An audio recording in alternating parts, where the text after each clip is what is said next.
Yoshinori Kitase has inherited perhaps the oddest legacy among veteran Squaresoft employees, a shape-shifting, angular legacy that offers a different perspective depending on where you stand, and makes him, I think, quite hard to categorise as a contributor and team member to the oeuvre of Final Fantasy. For example, one might at once consider him one of Final Fantasy VII's big three, alongside Tetsuya Nomura and Kazushige Najima, while others might yet consider him that other guy who attempted to carry the mantle of Hironobu Sakaguchi's series as the latter ascended the corporate ladder, and others might yet still consider him something more of a hack, towing the corporate line for Square Enix and ascending the company ladder himself at the expense of creative quality. So just who is Yoshinori Kitase? What does the patchworked perception of him tell us about the man?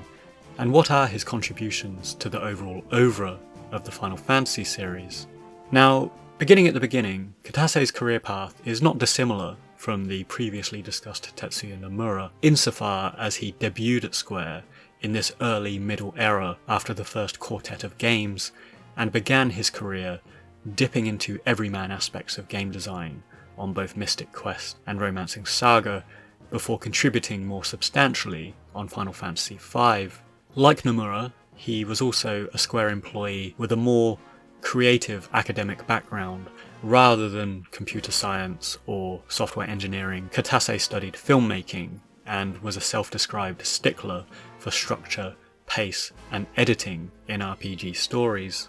So, Final Fantasy V is the first major instalment where Kitase made his mark, and indeed it's fair to say his elevation at Square was relatively fast, and Hironobu Sakaguchi clearly saw potential in Kitase, since Sakaguchi shared the writing credits with him on this game and entrusted him with large scenario sections and events that were in many respects a proving ground for Kitase's understanding of story within the medium of video games. And indeed, reflecting on this period, in an interview, he described the major challenge for himself as a fledgling writer on games was accounting for game mechanics and player agency within a story,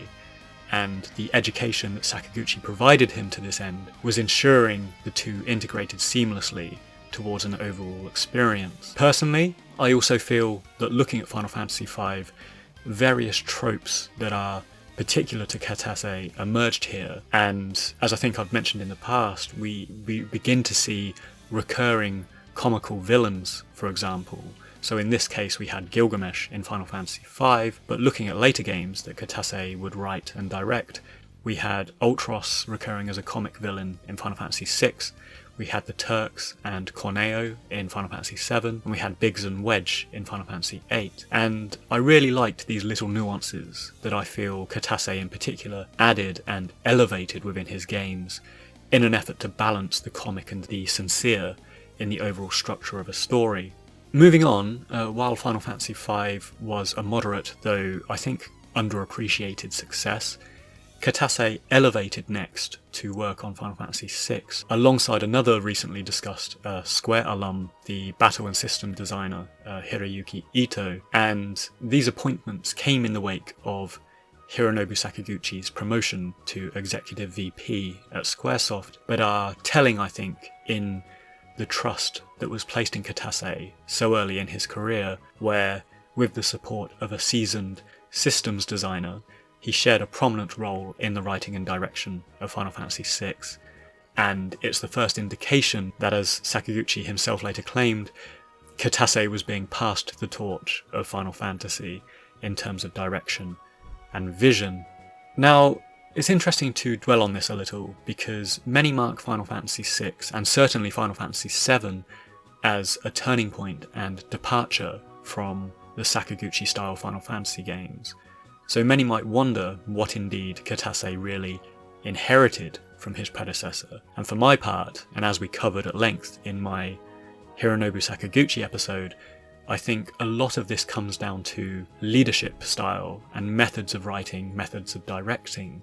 It's no accident that Kitase's first game was an entirely collaborative one with Ito, nor is it an accident that his method of character creation in Final Fantasy VI was to send off the key team members to ideate and come up with their own character designs as part of the writing process,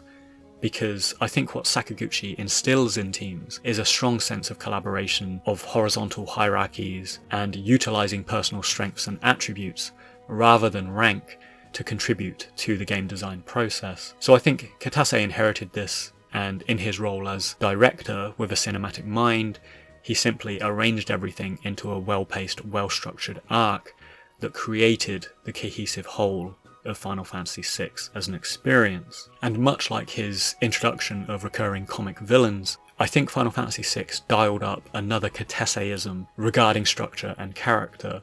which is having us break away from a single central hero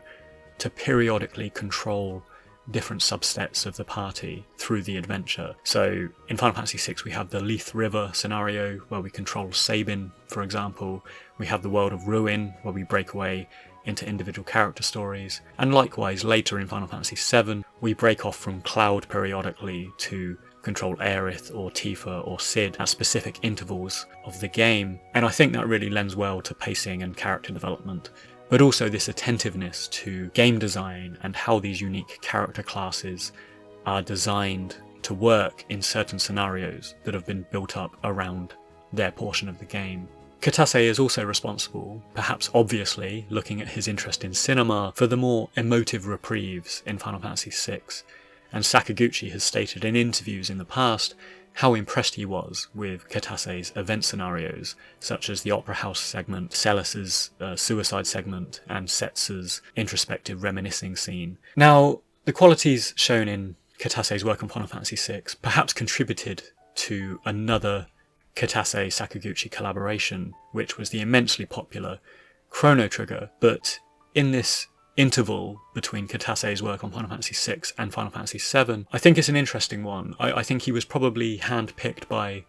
Sakaguchi based on his sort of mentorship of him, but it wouldn't be right to overstate Kitase's involvement in Chrono Trigger, because he was part of a huge ensemble of writers and designers led by what was dubbed the Dream Team trio of Enix's Yuji Horii, Squaresoft's Hironobu Sakaguchi, and the celebrated artist and mangaka Akira Toriyama. So I don't tend to labour on this aspect of Kitase's career too much. I think he was brought into Chrono Trigger because he was trusted to direct, but rather than embarking on a vision that was uniquely his own, he was very much building out subplots, building out side quests, and writing these scenarios for the broader vision of these three veteran creators. But one thing I would note of Chrono Trigger, which may be a coincidence, but it's interesting, which is the premise of the game, which is this time-jumping, dimension-warping premise. And it's interesting when we look at later projects that were helmed or overseen by Kitase, namely Final Fantasy VIII, which deals heavily in themes of time, and then later, more recently, Final Fantasy VII Remake, which he oversaw. And again, we have this weird time, multi-dimension thing opening up. Now, coming on to Final Fantasy VII, this was a hugely significant game for Square and the careers of those involved. Nomura was catapulted into character design fame, Kazushige Najima was catapulted into scenario design fame, and Kitase and Sakaguchi both became vocal figureheads about the emotive and cinematic potential and the potential for technology in RPG game design. And as mentioned in my Hironobu Sakaguchi discussion, it's often remarked that Sakaguchi was a guiding hand and a mentor figure for Final Fantasy teams around this time, because he was stepping away from projects after Final Fantasy V. And this is absolutely true. He very much was a mentor, he was a guiding hand, and he was deeply involved in steering aspects of Final Fantasy VII as a producer. But at the same time, this should not detract from or diminish Kitase's contributions to the development of Final Fantasy. His particular skill set that was brought to the table, and his interests in developing character stories and cinematic flow within these adventures. And it's fortuitous, I think, that Kitase's career evolved alongside rapid developments in technology that permitted things like FMV sequences, and it just made his cinematic vision all the more easier to realise and bring to the forefront of game design. And indeed, there's quite a comical exchange that is seen in legacy interviews, and it's around how Kitase's vision for Final Fantasy VII was to have a seamless transitional experience between field screen, battle screen, FMV screen, creating this cinematic flow of the game experience. And Sakaguchi's team, which was overseeing the battle mechanics and these mechanisms and systems, were having an absolute nightmare trying to get the battle transitions down by 0.8 of a second to fulfill Kitase's vision of a seamlessly flowing story, which of course they did succeed in. So overall, a great project here that Kitase contributed hugely to, and I think he really made his mark on the industry with his work on Final Fantasy VII. Now, coming on to Final Fantasy VIII, I feel that of all the Final Fantasy games, this is the title that, insofar as any can be attributed to a single person, this might be considered a definitively Kitase-style game. He was deeply rooted in the writing, the planning, the system design, and the scenario design of this title, and as such, I think many of the divided opinions of Kitase himself reside in some part on whether or not someone likes Final Fantasy VIII or not. And for example, where previous titles, Final Fantasy VI and Final Fantasy VII, went in this steampunk, cyberpunk sort of direction, Final Fantasy VIII went on a full-blown futuristic setting sort of direction, with only the residue of high fantasy tropes such as knights and sorceresses and mythological summons being present to sort of nod back to the anthology and the high fantasy origins. Additionally, Kitase consciously wrote the game to hinge around two key characters in Squall and Rinoa, with a broader fellowship basically being designed to support and elevate those two characters rather than spin off into their own backstories. So there was a certain dialing down of the fellowship here that was criticised by some. And finally, the innovative approach to systems design, like the draw system, the junction system, was criticised by both the beginners and veterans for its comparative complexity as an RPG game. So I won't labour on this stuff too much because they are subjective opinions, they are subjective aspects of player experience. Personally, I've long been a huge fan of Final Fantasy VIII. It's one of my favourite games, but I do appreciate why a lot of people disliked it and some of these aforementioned points I've mentioned here. But looking purely at Kitase and his role in this game, the contributions he made here, I think the pacing and structure of Final Fantasy VIII's story, the story beats and the timing of critical elements such as how the character of Laguna was introduced, how disparate timelines were introduced and then later reconciled, and events of the past eventually being revealed in how they inform the status of the present. It was certainly very novel and indeed very cinematic in terms of progression and escalation, and both Kitase and Kazushige Najima produced something that was quite unique here. So Final Fantasy VIII, it's definitely a milestone of Kitase's career that was only sparingly overseen by Sakaguchi, who was off directing his film at the time. So I think of all the games in the series, it might definitively be called a Kitase entry, and I do wonder how he feels, because to this day it is a bit of a black sheep of the series. A few people have asked if he'd ever remake it or revisit it, and he tends to distance himself from it these days, which is quite interesting because he must have put a lot of himself into it while making it. So moving on, we come finally now to Kitase's last big project as a director, which was Final Fantasy X, and this succinct cinematic writing style of his and his attentiveness to structure really shines through in this game. Perhaps more so than any other Final Fantasy game that he'd worked on. And what I mean by that is that rather than instances of free roaming or dipping in and out of the core story to explore a world map or a town or engage in side quests, Final Fantasy X was comparatively linear compared to early Final Fantasy games. Some might even say it's on rails as an experience in places, because there was an unshakable focus on developing the story and escalating and evolving the cast of characters, which some, including myself, questioned at the time of release. But in hindsight, I think Final Fantasy X is one of the best told Final Fantasy stories, and the removal of the world map, for example, which was considered a negative at the time, actually I think it contributes hugely to the focus and the succinct telling of the story here. And it's further testament, I think, to Kitase's underlying ambition to redefine what fantasy means and redefine what a Final Fantasy is, because after a bunch of fan feedback about Final Fantasy VII and Final Fantasy VIII being too modern or complexly futuristic, he went to work on Final Fantasy X and just pared down the setting completely, right down to a very sparsely populated, rudimentary sort of world. So he sort of went away from what the fans were criticising, but then created something that was not remotely typically high fantasy. There are no knights, there are no castles in this game, for example. So again, it's subjective opinion on the part of the players here, how they perceive this game, what they value and what they enjoy in settings or Final Fantasy games more broadly. But the successive helming of Final Fantasy VIII and Final Fantasy X certainly shows that Kitase doesn't shy away from pushing the envelope with what the potential of a Final Fantasy could be. So, moving on from Final Fantasy X, like most other Square staff at this period, and those that we've discussed thus far, this was a turning point in many careers and many fortunes at Square. We had the Square Enix merger soon after Final Fantasy X's release. We had Sakaguchi leaving the company soon after. And so there were various reshuffles and movements within the company and the company teams at this time. For his part, much like the aforementioned Tetsuya Nomura, Kitase took a certain ownership of the Final Fantasy VII brand. He served as producer and supervisor on most of the compilation material, up to and including the remakes. He produced Kingdom Hearts, and more broadly, he has become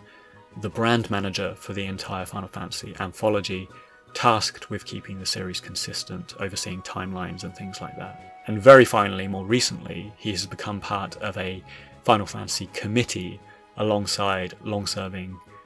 alumni such as Yoshi P, who for the past few years have sought to define what they want this series to be. So it's a complex number of hats that Kitase wears these days, and I think it lends to the rather confused and conflicted perception about him as a contributor